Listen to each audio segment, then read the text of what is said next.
बड़ी होगी 27 के चुनाव में पीडीए की हिस्सेदारी टिकट पार्ट में क्या बड़ी रहने वाली है? आपको सोचना चाहिए, सबसे पूज्य शंकराचार्य भी पीड़ित, दुखी, अपमानित हो रहे हैं सरकार में, वो भी पीडीए हो गए, इसलिए हम उनके साथ हैं, आम जनता उनके साथ है। पीडीए की भागीदारी बड़े पैमाने पर होगी, आदि आबादी की भी भागीदारी होगी, और बीजेपी के लोग अगर आदि आबादी के आरक्षण की बात कर रहे हैं तो 27 में लागू कर दें। जब आरक्षण पास हो गया है तो बहाना क्यों कर रहे हैं? आरक्षण लागू कर दें, 27 में चुनाव लड़ा दें। जेल गए, उन्होंने काफी शोषण उत्पीड़न झेला, तो क्या लगता है आपको कि अभी भी वो सब आपके साथ खड़े मजबूती से? भारतीय जनता पार्टी की सरकार ने आम जनता के साथ साथ समाजवादी पार्टी के बड़ी संख्या में नेताओं के साथ अन्याय किया है, और पीडीए के लोगों की फर्जी फेक इनकाउंटर की है, जान ली है।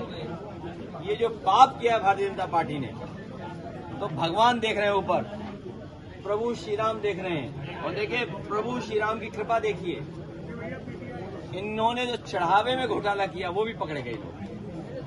प्रभु श्री राम की कृपा की वजह से ही जो चढ़ावा चढ़ रहा था वो खुलासा हो गया। आपके द्वारा 2024 को ये बोल नहीं पा रहे हैं। देखिए, जितना डॉलर ऊपर जाएगा और रुपया नीचे जाएगा, साधारण भाषा में यही है कि उतनी चाय महंगी हो जाएगी। याद करो, जब 40 रुपए 50 रुपए डॉलर रहा होगा तो चाय की कीमत क्या रही होगी? आज मैनपुरी में भी 15-20 रुपए की चाय मिल रही होगी। तो सोचिए, डॉलर जब ऊपर जाएगा तो आपकी चाय महंगी हो जाएगी। डीजल पेट्रोल की कीमत कहाँ पहुँचा दी?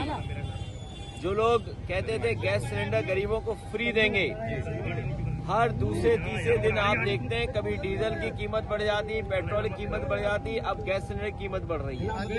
खाद दे नहीं पा रहे हैं लोग, खाद के लिए किसानों को कागज लेकर के जाना पड़ रहा है, तब कहीं जाकर के 2 बोरी मिल रहा है, और 2 बोरी भी उसमें चोरी हो रही है। स्मार्ट सिटी बनाने वालों ने स्मार्ट मीटर लगाए थे, हम बधाई देना चाहते हैं गरीबों को, किसानों को, उन्होंने स्मार्ट मीटर उठा के फेंक दिए। तो एक तरफ जहां महंगाई बढ़ रही है, भ्रष्टाचार बढ़ रहा है, इनके मंत्री लोग बेईमानी कर रहे हैं। अभी सुना होगा एक मंत्री जी का विभाग हटाया गया, उन्हें हाफ कर दिया गया है, और मैं आपको यकीन ये दिलाता हूं इनके कई विधायकों की टिकट साफ हो जाएगी। अभी तो मंत्री पद हाफ हुआ है, आने वाले समय में देखना टिकट साफ हो जाएगी। तो सोचिए, जिनके पास जनता के पास जाने के लिए कोई मुद्दा न हो तो वो इसी तरह जनता को गुमराह करेंगे। परिवर्तन के देश में 2027 की राजनीति बहुत अहम रखती है। ऐसे में ओवैसी बहराइच से 14 तारीख से अपना विधानसभा भी आगाज करने जा रहे हैं। बंगाल का चुनाव आपने देखा जी, और आपने देखा कि आदरणीय ममता दीदी पर मुकदमा दर्ज हो रहा है जी।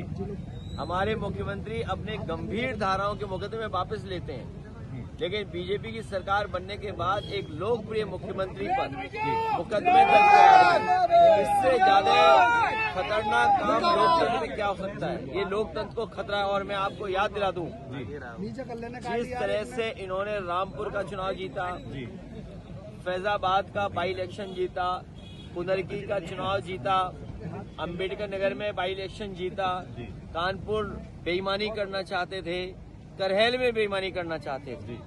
मैं केवल बंगाल के चुनाव के बाद ये कहना चाहता हूँ, यूपी का चुनाव आखिरी चुनाव होगा जो देश का चुनाव होगा अगर बीजेपी जीत गई। बंगाल जिले के चुनाव को लेकर एक बात कहना चाह रहा हूँ कि अभी राहुल गांधी ने और महागठबंधन की 8 तारीख को मीटिंग हुई थी, जिसमें राहुल गांधी ने कहा था कि टीएमसी के उनके बहुत अच्छी मित्रता है, और उन्होंने बताया था वो जीत के लिए आश्वस्त थे।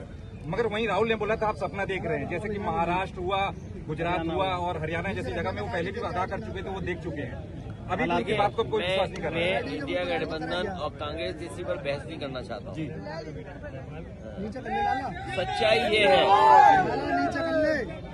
सच्चाई ये है कि विपक्ष एक रहे, इंडिया गठबंधन एक रहे, तो बीजेपी को हराया जा सकता है। लगाएंगे कि नहीं लगाएंगे?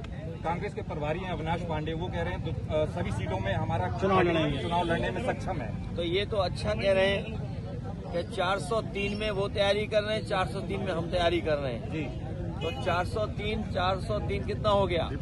806 विधानसभाओं की तैयारी हो रही है। इसका मतलब इंडिया गठबंधन डबल तैयारी कर रहा है बीजेपी को हराने के लिए। सर, मैनपुरी में प्रेस क्लब के लिए तैयारी बहुत दिन से की गई, उसका अवैध कब्जा था, सभी पत्रकार साथियों ने मिलकर उसको खाली कराया। मुझे सुनने में आया है पूरे उत्तर प्रदेश में भारतीय जनता पार्टी जमीनें कब्जा कर रही है।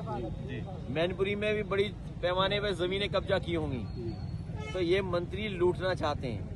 अभी एक मंत्री हाफ हुआ है, देखना जनता इन मंत्रियों को साफ कर देगी। राजनीति में भाषाओं की मर्यादा, ऐसे में आप क्या कहना चाहेंगे? लगातार भाषाओं की, कभी समाजवादी पार्टी ने और कभी हमने एक सीमा के बाहर किसी का विरोध नहीं किया, और खासकर कोशिश की है कि भाषा और शब्दों को चुन करके बोलें। लेकिन बीजेपी के कई ऐसे लोग हैं जो लोकतंत्र में किसी भी नेता की परवाह नहीं कर रहे हैं, किसी तरह का सम्मान की भी परवाह नहीं कर रहे हैं, अनपार्लियामेंट्री लैंग्वेज यूज कर रहे हैं और ऐसी भाषा का इस्तेमाल कर रहे हैं जिसकी आप और हम लोग कल्पना नहीं कर सकते। ऐसा राजनीतिक व्यवहार, ऐसा राजनीतिक शिष्टाचार कभी नहीं देखा जितना भारतीय जनता पार्टी ने खत्म किया।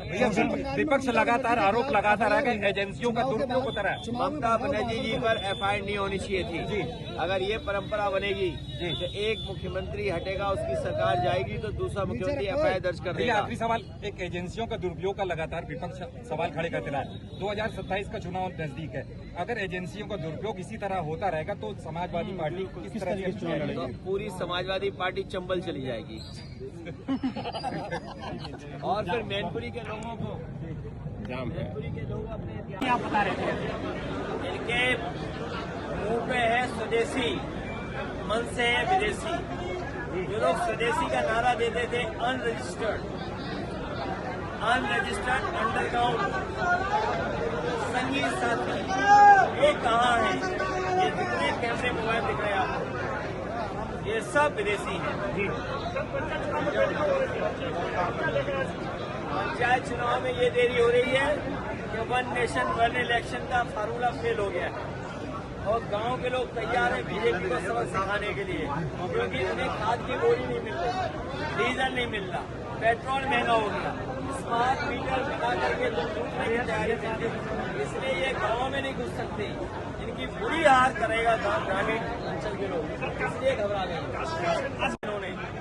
और बिहार के चुनाव में जो बेईमानी की है, अगर यही लूट और यही बेईमानी उत्तर प्रदेश में हो गई तो इसके बाद भविष्य में कभी चुनाव नहीं होगा। इसीलिए आपने देखा होगा जो डिलिमिटेशन ला रहे थे, महिला आरक्षण के साथ डिलिमिटेशन ला रहे थे, ये ऐसी लोकसभाएं बनाना चाहते हैं जिससे विपक्ष के नेता जीत न पाए और अपने हिसाब से ये लोकसभा बनाना चाहते हैं। अच्छा, ये और कहा 2014-17 से पहले क्या हाल था और अब क्या हाल है? तमाम उपलब्धियों के आपने जैसे हेल्थ के सेक्टर की बात करी, हेल्थ के बारे में उन्होंने तमाम चीजों के बारे में मैं कई बार सुनता हूँ कि मुख्यमंत्री जी ये कहते हैं कि 2017 से पहले कोई पहचान नहीं थी उत्तर प्रदेश की। सच्चाई तो ये है कि मुख्यमंत्री जी की कोई पहचान 2017 से पहले नहीं थी।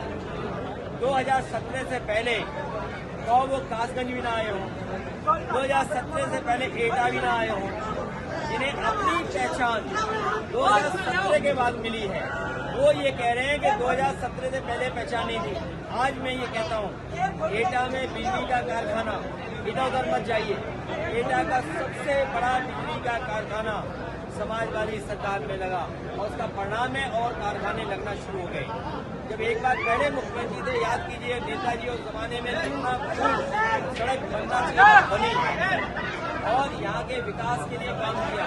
पहचान मुख्यमंत्री जी की नहीं थी और इनकी सरकार में यही उपलब्धि है 12 साल की कि डीजल पेट्रोल